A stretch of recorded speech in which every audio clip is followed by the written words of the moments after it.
Welcome, everyone, to the Boiling Point podcast. This is episode 85, Sky Tribe Vets, and I am joined with two former paratroopers, the president and vice president of Sky Tribe Vets, Adam Heath and Matt Crumlich, respectively. Guys, welcome to the Boiling Point podcast.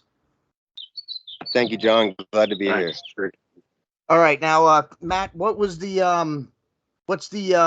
company? What's the company and battalion that you served with? I always like to make sure I let soldiers, give their full ranks and the battalion and everything that they served for.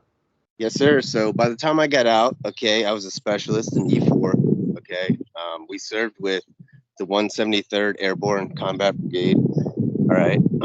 We were in specifically the 191 Cavalry Division, which was a light airborne reconnaissance unit. And specifically, me and Adam were in Bulldog Troop. There was a time that I went to HHT and then got sent back to Adam, which we're going to include later. Okay, excellent. So paratroopers, you guys jumped out of planes then? Yes, sir. It's our specialty. All right.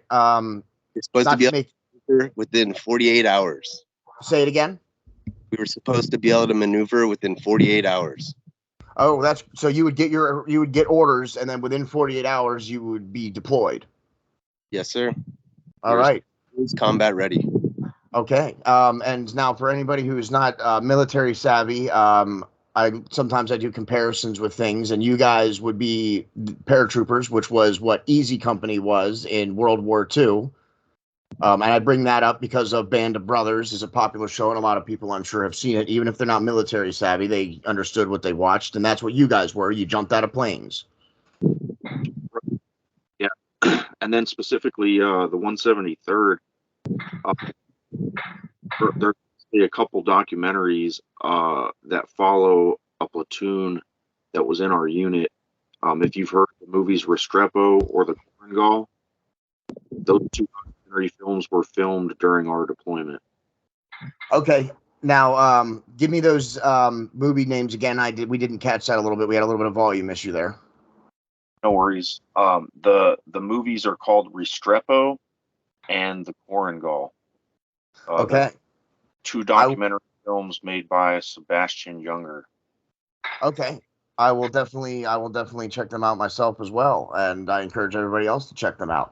Now, you guys, I wanted to have you guys on. You guys, I've had a couple of former soldiers, military men on the show. I always like to give them platforms to share their stories and share everything. But the other reason is because you guys just started a charity, Sky Tribe Vets. You guys can find them. Go look them up. They're on Facebook, facebook.com/Sky Tribe Vets, all in lowercase. Or you can find them. They have their own webpage, www.skytribevets.org. Check them out and what they do. And they also have just recently started, both of these gentlemen have started a blog documenting what they're doing with Sky Tribe. So check that out. They just started it, but it's each of their first ones were great reads.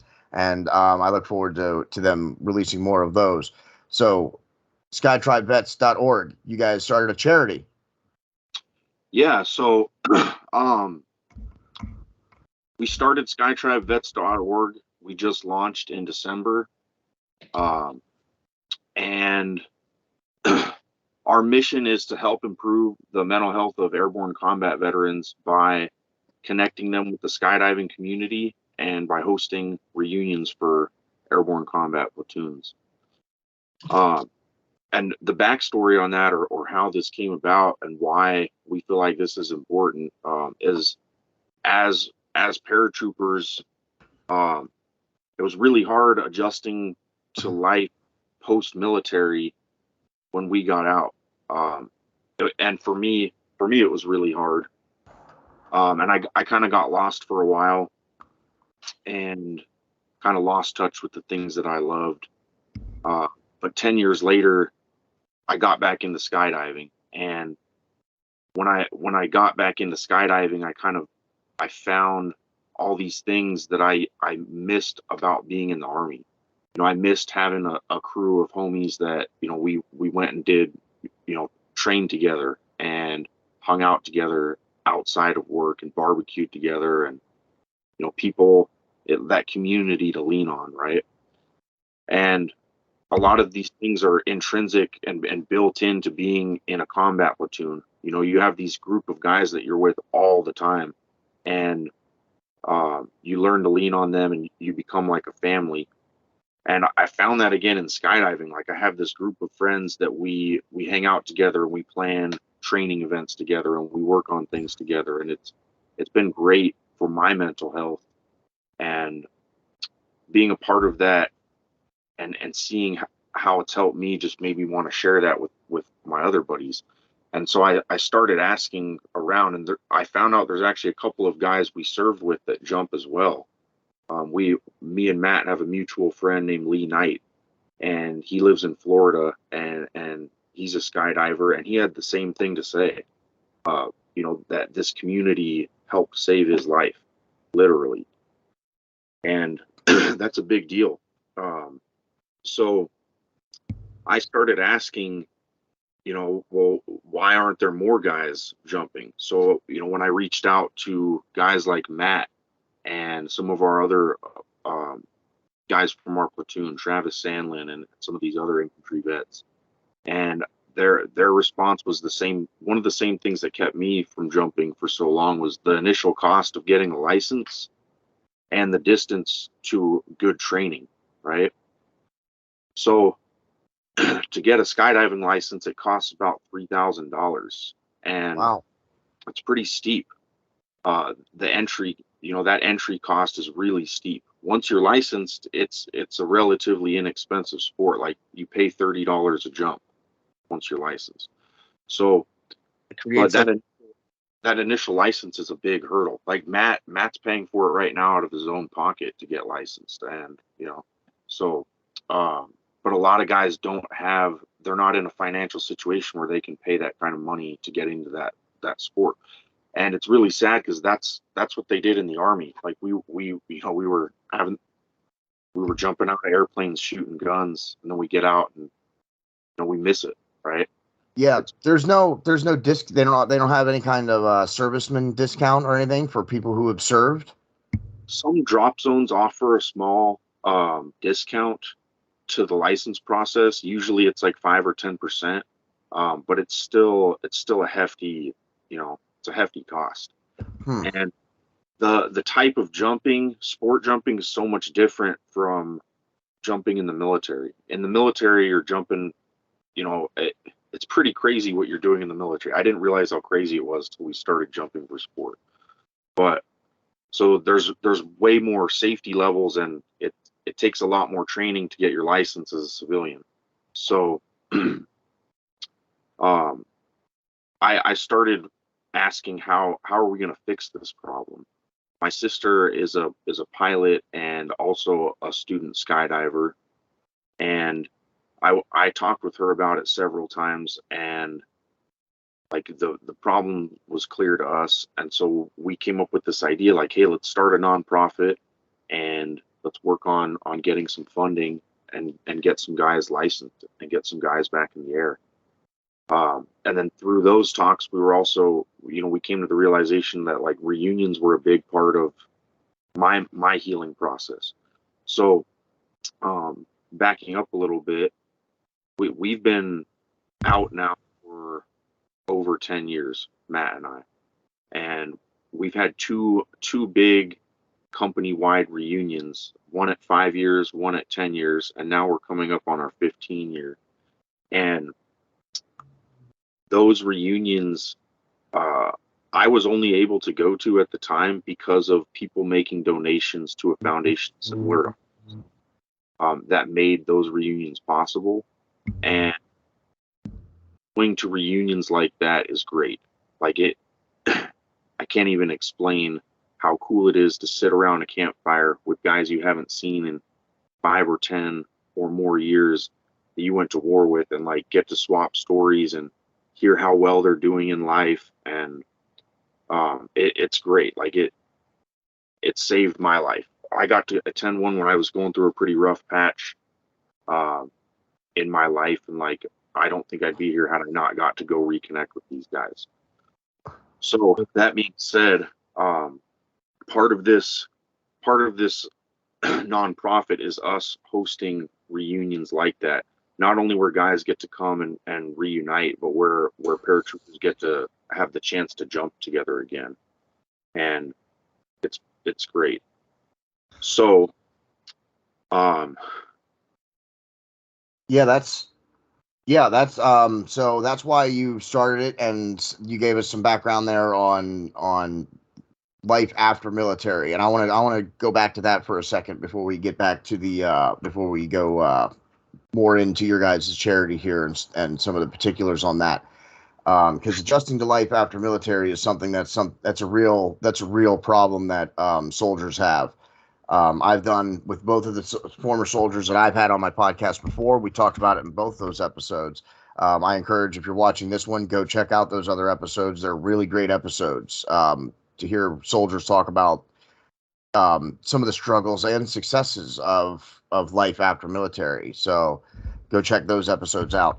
Now, Matt, were you having a tough time after you got out of the military? Did you have a rough transition, or were you one of the lucky few that seem to be able to cope with it? Because I do know that sometimes not everybody struggles with it. Not everybody does. A lot do, but not necessarily every soldier that comes home struggles with it. Some get lucky and can make that transition. So yeah, I mean, I can explain a little bit. I'll tell you right now, when I first came home, I thought I was fine. Everything seemed fine until like you realize that you don't have that support system that you did once have when you're with your brothers in the Army. I think that was the thing that made it the worst, because after you get out, you feel like you almost don't know who to talk to. You don't know who to contact anymore. Like the camaraderie is gone. It's you're on your own. And which is a feeling that we didn't feel for a long time because we were beside each other every day. But yeah, when I came home, I struggled for a little bit. I got into the wrong things. I was drinking too much. I let like the bad memories kind of cloud my my vision, so to say. And then it got to like a couple years ago, like 2 years ago, where actually 4 years ago now, shoot, where I just started going to school and I kind of picked myself up in the reins, and I just, kind of got clear headed and wanted to be here for me. I wanted to get back to the other people. And I went to school. I got my bachelor's degree and just recently graduated in January. And Adam gave me this opportunity to come out here for Sky Tribe. And I found out, obviously I can go through the whole process. I can document everything. I can show the soldiers what they're going to be looking forward to, what kind of community they're going to be getting into. So yeah, I did have a rough time at first. Yeah. As some soldiers do, it took you a minute to figure out where you needed to be and what you needed to be doing. Do you think, now I want to ask, because you both said that since you had some struggles, and I read your blogs, and Matt, you just said that you also struggled with alcohol, and Adam, you said in your blog that you guys struggled with it. Do you think that is a catalyst for why some soldiers do struggle when they get home? Or is that just like a byproduct? Like the drinking, it happens because of the way you feel after you come home?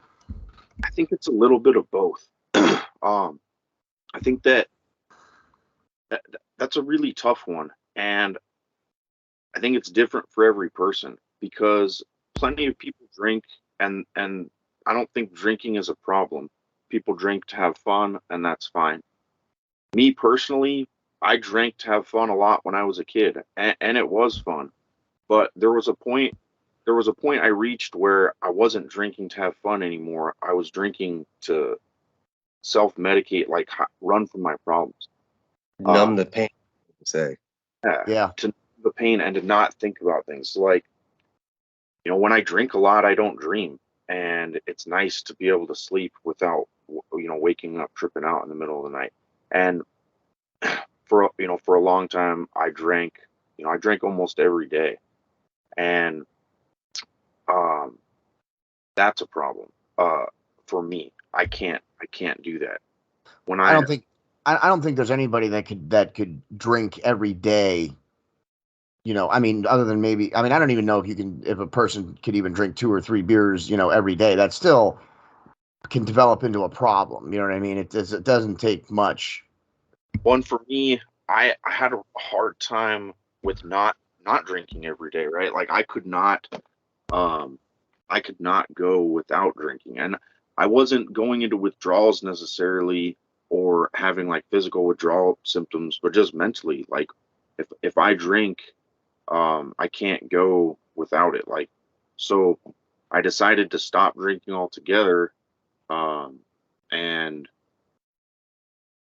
I think that for me, it was, drinking became an excuse to not, uh, confront my problems, right? Exactly. And so I had a lot of issues that I wasn't dealing with from serving in combat and being in the military. I actually got an other than honorable discharge because of drug and alcohol use after our deployment. And it's something that I used to be really ashamed of, and something that I had a really hard time carrying around. But um, the circumstances of that discharge, I won't get into. Um, but I had um, several drug and alcohol related incidents after our deployment. The first of which I actually turned myself in for, and used the open door policy to try and get some help. And it didn't go so well. Got my rank taken away and ended up getting in more trouble after that. But at the end of the day, I made some really poor personal decisions. Um, and it was because I didn't care anymore. I was in such a poor mental condition, like I just didn't care. And I was using alcohol and drugs to cover up how I felt. And that just kind of rolled into my life post military. And I continued that habit of just numbing myself to deal with stuff. And so 2020, I decided to stop doing that. And um, I started to make decisions proactively and do something about it. I ended up getting my discharge uh, overturned, and I got a general discharge so I can get my benefits now and go back to school. And I've learned a lot in the last year since I quit drinking about like dealing with problems. Through all that, I started doing things that I actually enjoyed again, for me, instead of just drinking all the time. And one of those things being skydiving, jumping out of planes again. I loved being a paratrooper. It was something that I was so proud of. I loved wearing that red beret in the army. Like back in the mid 2000s, everybody wore berets in the army, and most people wore a black beret. But the few airborne units got to wear a red beret, and we were super arrogant about it. You know, it was cool. And jumping out of airplane, there's nothing like jumping out of a C-130 with 60 paratroopers and a bunch of guns and doing work. Like it's cool to see. I So can only imagine. Oh, go ahead. no worries. But so I've met several veterans at the drop zone through jumping, um, that say the same thing about skydiving and how much of a benefit is. And so this is, this isn't something that's just limited to paratroopers. Like skydiving is something that can help any veteran, and it already does help veterans. But so our goal, being paratroopers, we're this nonprofit. We're kind of putting paratrooper veterans as a priority, but we're not limiting. We're not like, what's the word I'm looking for? You're not just limited to airborne troopers. You're anybody. You guys are helping anybody that has served in the military. Right. So while we're trying to get funding for paratroopers to get their licenses, we're also hosting platoon reunions for guys, and it's not just airborne guys. And then like wounded, we also are trying to help get disabled guys into back into the sky, right? So that's not just paratroopers. We'd like to help any disabled veteran get a skydive. It's an amazing thing. We have a friend named Robert Howard who was paralyzed, and we got to take him on 2 skydives, and it was amazing. Absolutely loved it. So, well, we if I can interrupt for just a second here, because you just talked about a lot of things, and I wanted to ask you a couple of questions about some of the things you just said. And Yep. Crumlick, let's get you in on this too. The first thing, and I think one of the most important thing that I wanted to talk about, because you just kind of said about it, the military. You said they had an open door policy. You turned yourself in so that you could try and get help, but you ended up getting in more trouble. Yeah.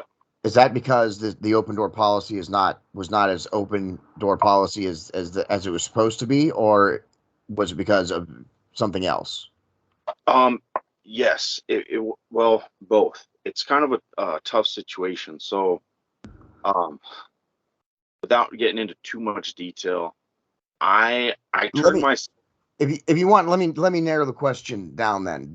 Does the military, and I'm not bashing the military. The military is great. All of our men and women and soldiers that volunteer to serve are amazing and should be treated as kings and queens when they return home, as far as I'm concerned. They should never have to worry about employment or getting the proper kind of help, whether it's physical or mental help if they need it. You know what I mean? The true soldiers, when they come home, should not want or need for anything, in my opinion.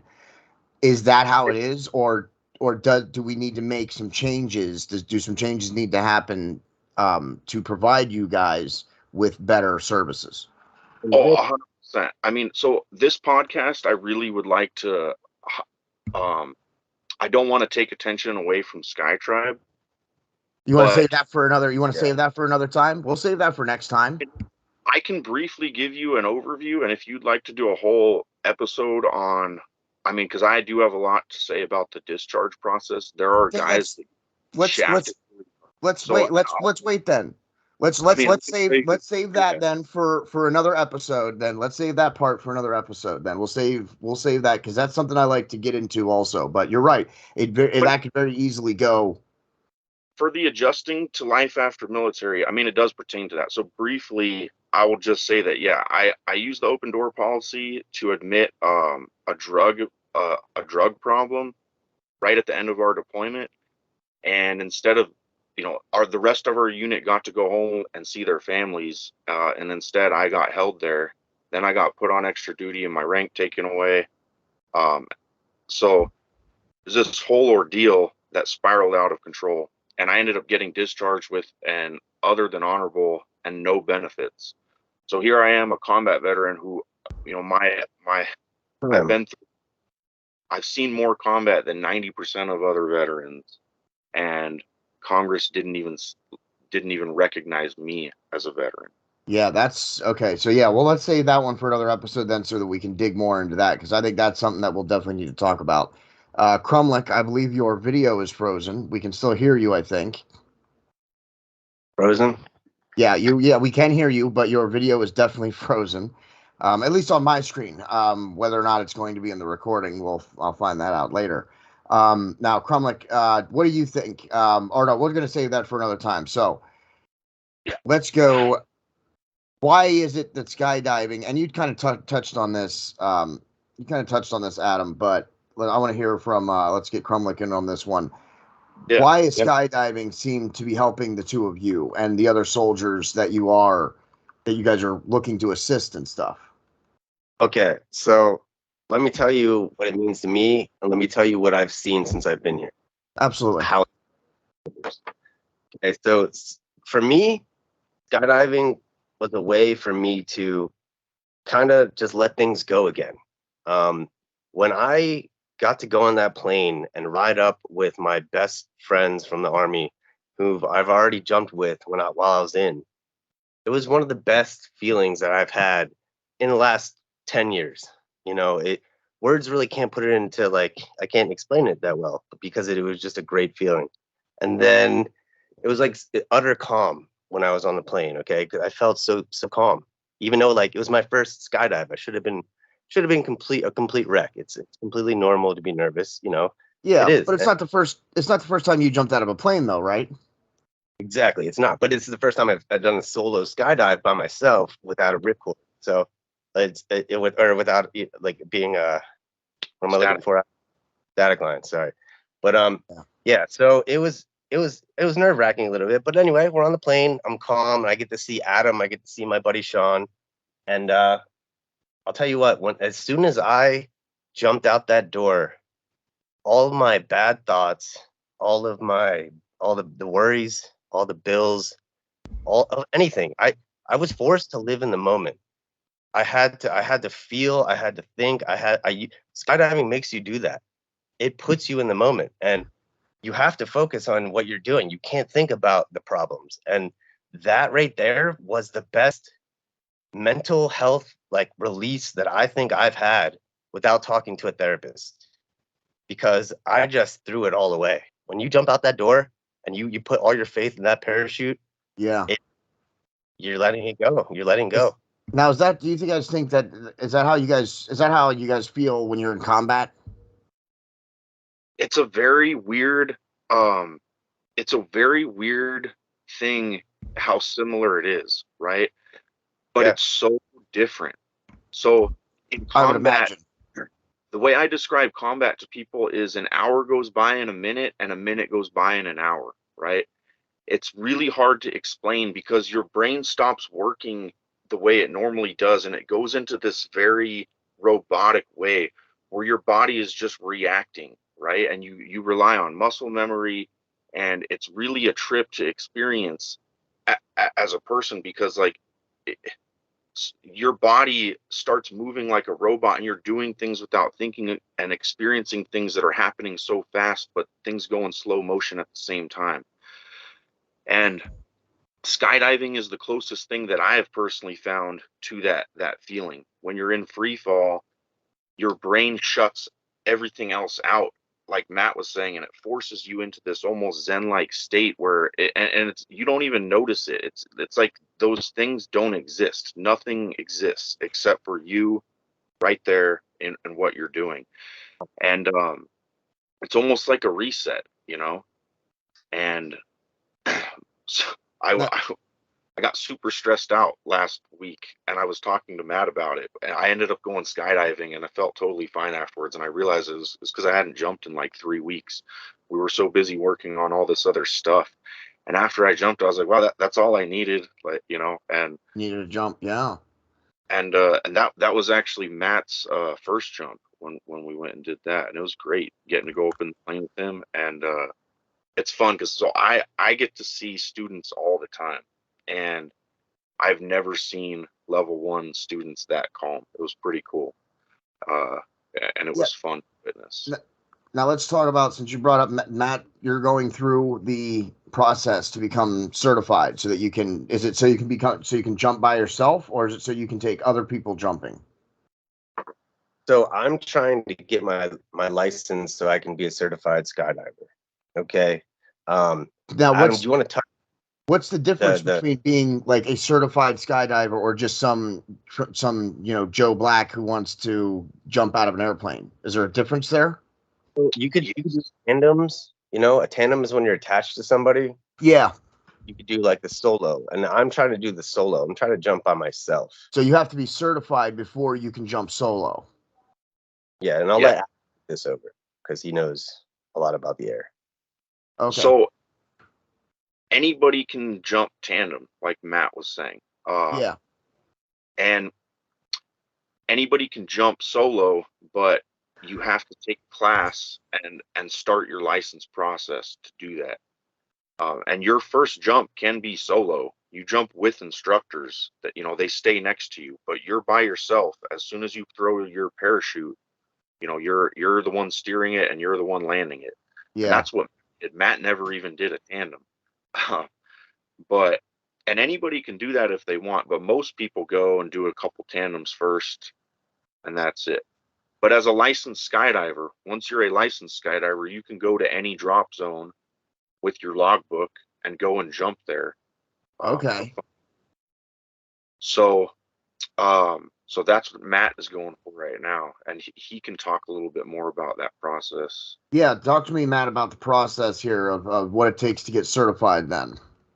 Yeah, so it's called Adam AF1, right? Or the ground Yeah.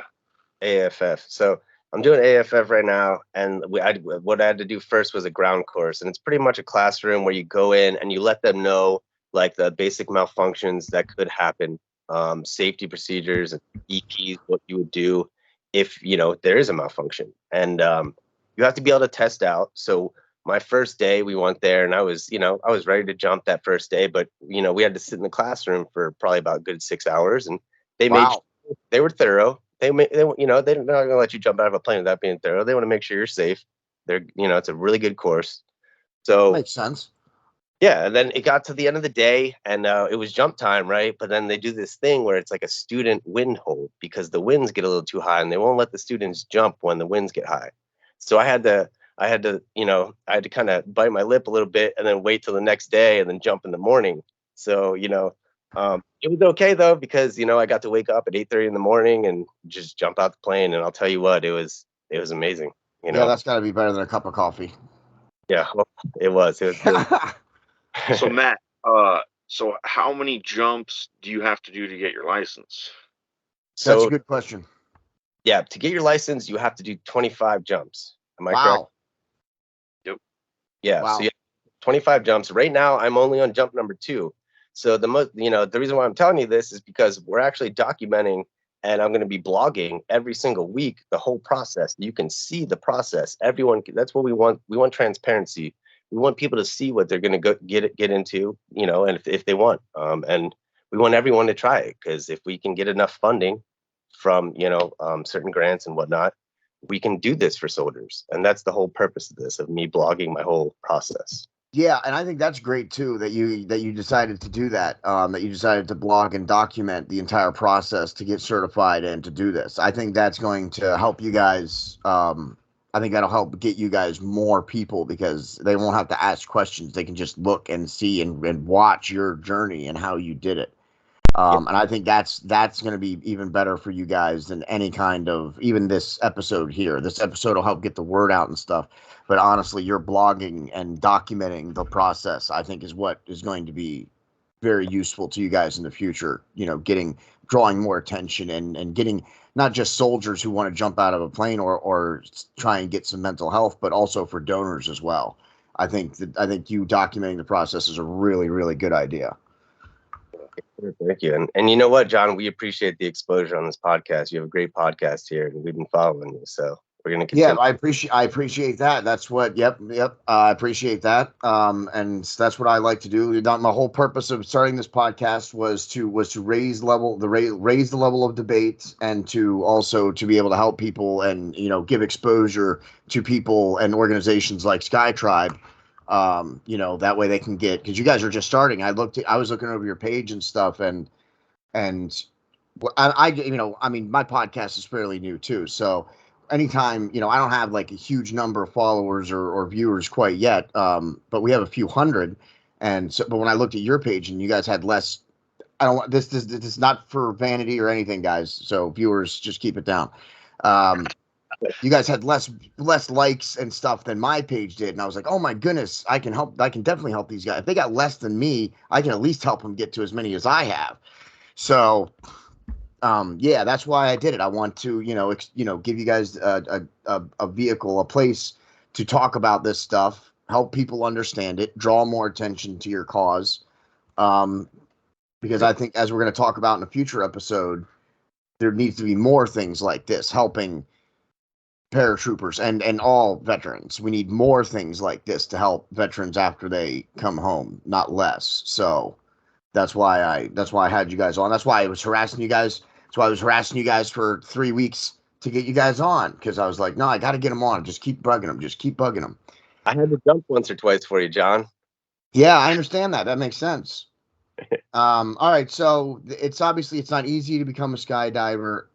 I think it's very interesting that you go through more being a civilian skydiver than you do in the military. You would think that it would be the opposite. But yeah. And you would also think that it would be more safety in the military. But yeah.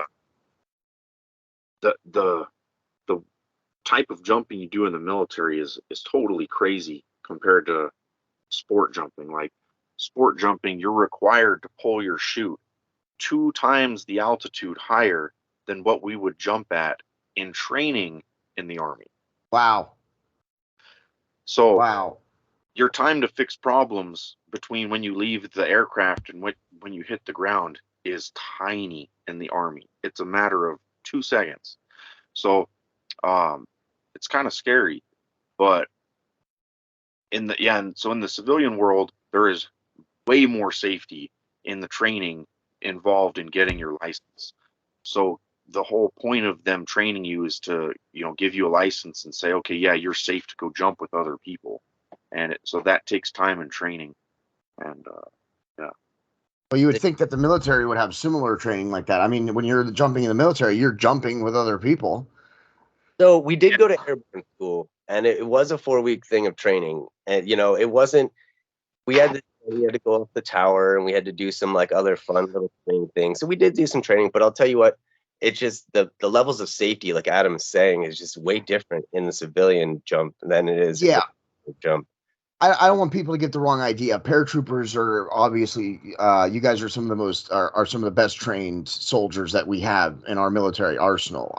No question about that. What the training that you guys go through. And yeah, what I was referring to is more that the military seems to not have as many safety checks or safety procedures in place as civilian does. And you would think it would be opposite, but yes, I guess the way I worded it was wrong. It's not necessarily there is massive amount of safety checks in the Army too.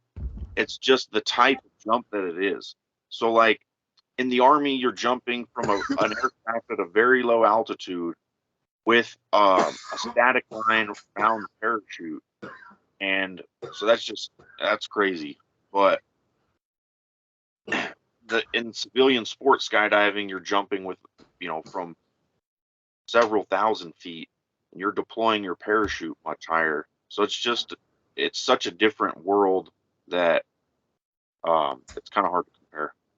And the Army has some super rigid safety requirements for jumping. Like you get checked by a jump master, and it's like a meticulous 50-point inspection. But just the type of jumping is different, and it's inherently more dangerous because you're jumping at a lower altitude and with different equipment. So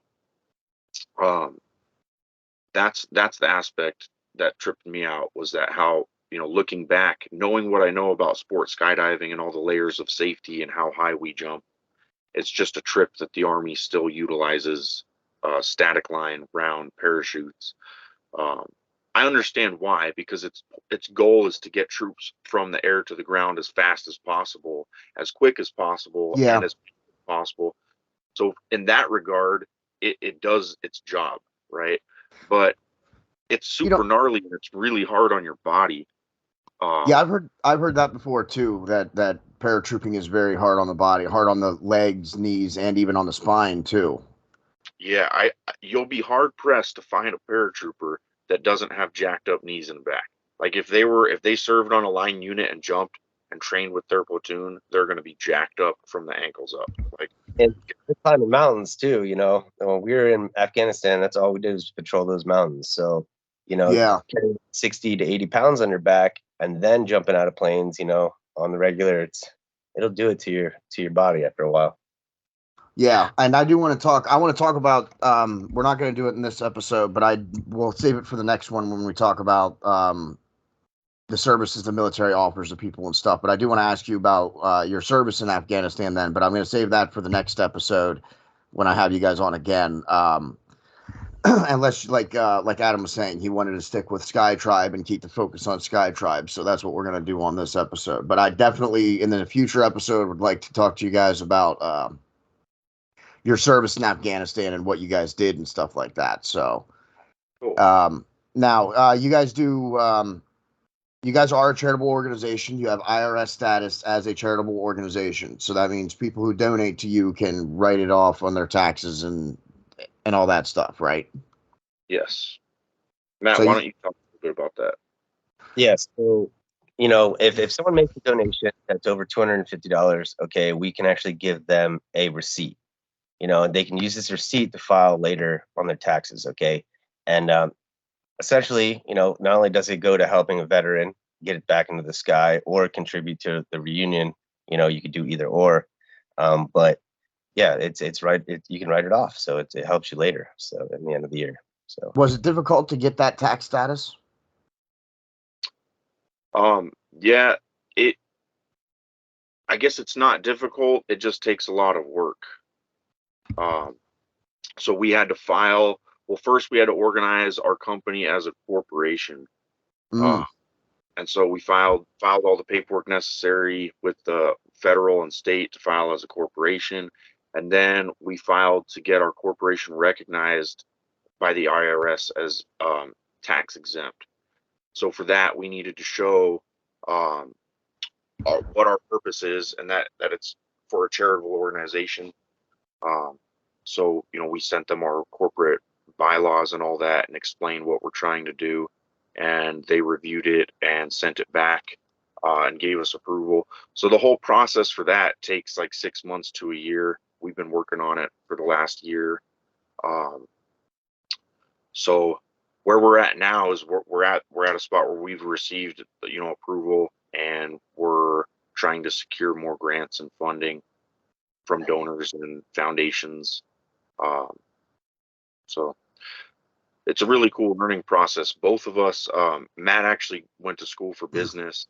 I have a background in construction, so it's been a cool learning process. Taking on new things can be quite the learning process. When I took on the podcast, it was definitely, you know, I mean, not only was it a lot of fun, but it was a lot of work. It was a lot of learning, and you know, there was a lot involved. I can only imagine with starting a charitable organization, you know, with the IRS to have tax exempt status was twice as, or even, you know, way more difficult than what I went through. But yeah, starting something new like that, it's fun, but it can be scary and it can be a lot of work too. Yeah, it's been great though. We have a really good team. With Matt, vice president, he's been awesome, and with his background in business. And then my sister is helping out. She's an entrepreneur, and she's our secretary and one of the founding members. And then we also have a guy we served with, Sean. He got on board. He's a board member, and he also handles all of our like merchandise and store stuff. And Nice. so like I don't know, the way we've got everything set up has been great, and we've already actually got a grant to pay for the first reunion that we're hosting. Yeah, I was just about to ask you about that. The reunions, are the reunions, is that what you're going to call when you, is that like separate from having guys jump out of a plane, or is that going to be all packaged in together? So no, it's separate. I'll let Matt talk about that. Yeah, go ahead, Matt. yeah, we're trying to do two things right now. I mean, and maybe even multiple, like more after this, but essentially, you know, we want to get guys certified. Okay. So when we get enough money where we can start getting guys certified, we're going to do that. But in the meantime, if there's an airborne combat vet, you know, that's close, you know, that wants to jump, and we have the money to do it based on the merchandise sales, for instance, we're going to do it. You know, we're going to get that vet into the sky. So, you know, we have, you know, that going on. And then we also have the reunions, and we're trying to host these platoon reunions that are all inclusive. Okay. And during these reunions, we're going to have guys come down, and we're also going to get them jumping. So, you know, it's, as Adam was saying earlier, it's just a good thing for these guys' mental health to be able to reconnect, and it gives them the support system again. So you really, if I can summarize here, you guys are trying to, at least in the short term, accomplish two things. You guys are doing these doing these reunion events where you get a group, a platoon together, and then you make it all inclusive. And then your goal is also to do that, but also get them certified then, so that they can jump on their own wherever, whenever they want. Yeah. So basically, like how it works is we're hosting these reunions. The first reunion we're doing is for Bulldog Troop 191 from the 173rd. And so for this reunion, these 24 guys are going to get to come out We're picking them up from the airport, shuttling them to this field operations outpost that we have set up in La Cresta, California, or outside. It's outside of the Cleveland National Forest, in the hills right outside of Lake Elsinore, California. And you can actually see the drop zone from it. It's real cool. Very beautiful location. So everybody gets shuttled up there, and we have a big tent set up with cots and everything.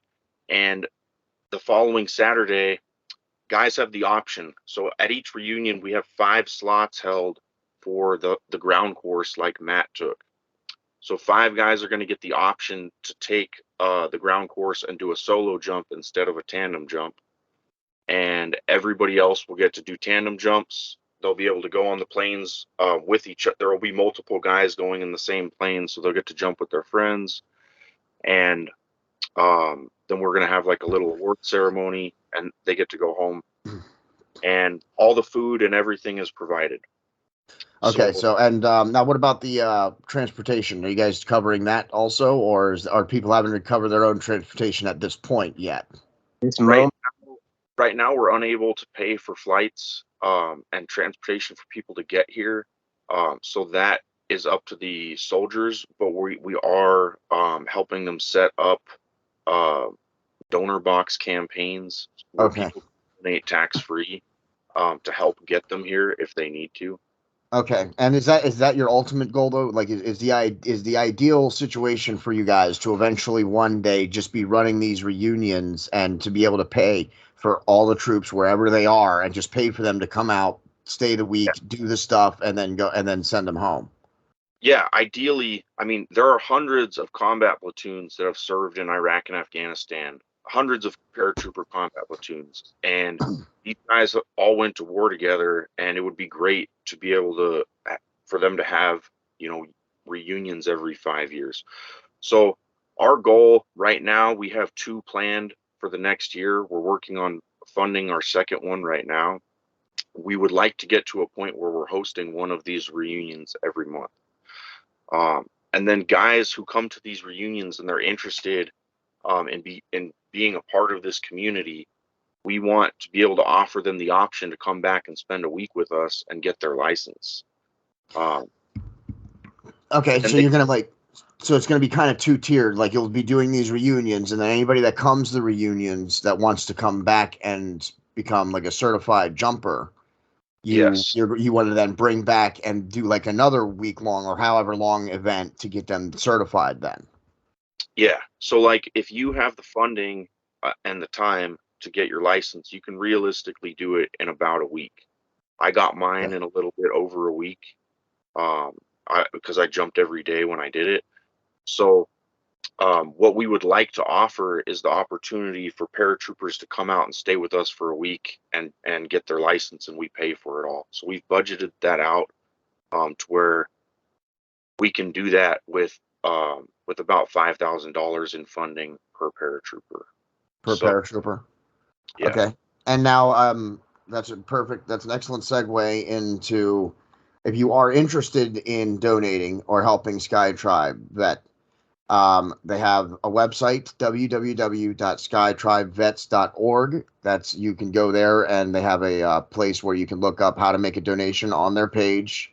And they also have a Facebook presence, facebook.com/SkyTribeVets. If you are interested in donating or helping them in any way, or if you're a soldier and you're interested in jumping out of an airplane, then look them up on Facebook and on their page. And they are tax exempt, so if you want to write them a big check, then they can give you a receipt and you can get it written off your taxes. That's right. Troopers reach out. Yes, troopers reach out. Anybody who, even if you're not a trooper, as we talked about earlier, even if you're not a paratrooper, if you're a combat veteran and you want to jump out of an airplane, reach out to Sky Tribe Vets and see if they can take you skydiving. So, or if you're hearing this and you like supporting the troops, just give us a share on Facebook and get the word out. We would love the exposure. We're going to try to start putting out some cool videos every week of of guys jumping and stuff, and we would love to. Yeah, do that. Make sure you share out their content and share out my content. Don't forget the Boiling Point podcast. We're on Facebook, YouTube, Parler, and Rumble. Share out my podcasts as well. So share out my podcast. Go share out the Sky Tribes page. And hopefully we can continue this relationship, have you guys on, regularly or something like that, so that we can keep promoting Sky Tribe Vets, and, the Boiling Point podcast and Sky Tribe Vets can, continue to work together here. Yes, sir. So yeah, that'd be great. Now, I don't think you have an upcoming reunion, but it's only one right now. And is that because of funding, or because you just don't have any other platoons or vets that want to do this right yet? Because you guys are new. You guys just started this. It's not very old. Right. So right now we've secured the funding for the first reunion, and we have some funding for the next one, but not all of it. So each reunion costs about $15,000 to put on, and it's all volunteer employees. That's just covering the cost of food, transportation, the jumps, and the lodging. All the people that help us set up and cook the food and run everything, it's all volunteer. And so we have some funding for the next reunion, but it's not fully funded yet. We also don't have a platoon lined up yet for that reunion. So if you're listening and you're an airborne combat vet and you would like to have a reunion for your platoon, reach out to us and we would love to help you plan one and fund it. So we're working on getting the funding. If we get the funding for that reunion and we haven't lined a platoon up, we're going to start looking at using that funding to send a couple guys through their licensing program. We have like 6 guys lined up that want to get it, that are waiting for funding. So we're just working on both, and whichever first, Yep. All right. So funding is what they need. So make sure you definitely share them out, even if you can't help, fund them. Go and give them a share. Give their webpage a share. Give their Facebook a share. They also have a storefront, which is built right into their website. Very convenient. So make sure you check that out. Again, it's skytribevets.org is their website. Make sure you check that out and visit their storefront, pick up some storefronts. All of the profits go to help them set up their reunions. And of course, check out the Boiling Point Podcast storefront at bonfire.com/store/the Boiling Point Podcast, all in lowercase letters. Pick yourself up a t-shirt, sweatshirt, long sleeve shirt, women's slim fit tee. We have coffee mugs, we have grocery totes, we have baseball hats, we have beanie hats, and we have even more than that. So go check it out. And we have many different designs. So go grab something and also share out my podcast as well. We'll be doing an apparel exchange, just as I, did do with Pennsylvania Predator Hunters, I imagine, where I'll get these guys a podcast shirt and they'll get me one of their shirts. And then that way we can promote each other's work every day. You're getting more than a shirt. We're sending you a hat too, buddy. All right. Excellent. Love it. I need a hat, so I need a new hat. So that's good. That's good by me. T-shirt and a hat is excellent. And then you guys they're gonna check out my storefront and let me know what they like, and then I will get them some items shipped. Yeah. So hopefully in a couple of weeks they'll be wearing podcast gear. I'll be wearing Sky Tribe vet gear, and that'll be really excellent. Go ahead, John. I'll jump out of the plane in one of your shirts. All right. Excellent. Yeah, do it. Especially since you're doing, videos and stuff like that. Definitely wear some Boiling Point podcast gear, jumping out of an airplane. That'd be awesome. Adam Heath, Matt Crumlich, president and vice president, respectively, of skytribevets.org. Give them some funding, give them some shares, give them some likes. Is there anything I missed that you guys want to cover? Anything I forgot to talk about? I don't know. That was great, man. I really appreciate you and you having us on. Thank you very much. Yep, absolutely. And I want to have you guys on again. So let's do this. Let's make this a kind of a regular thing here where we'll have you guys on. That way the Boiling Point podcast can keep track of some of your progress also. And And also in the next episode, we can get more in depth about the military and the services they offer and you know your combat experience in Afghanistan. If you guys are willing, of course, I don't want to make you talk about anything you don't want to. So, Love to. all right, excellent. Then we'll have them on again. Adam, Heath, Matt Crumlich, SkyTribeVets.org. Check them out. I am your host, JD. That's the end.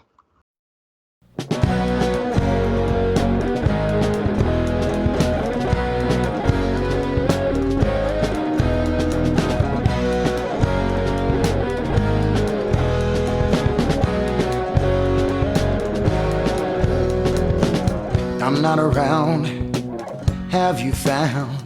I'm always on your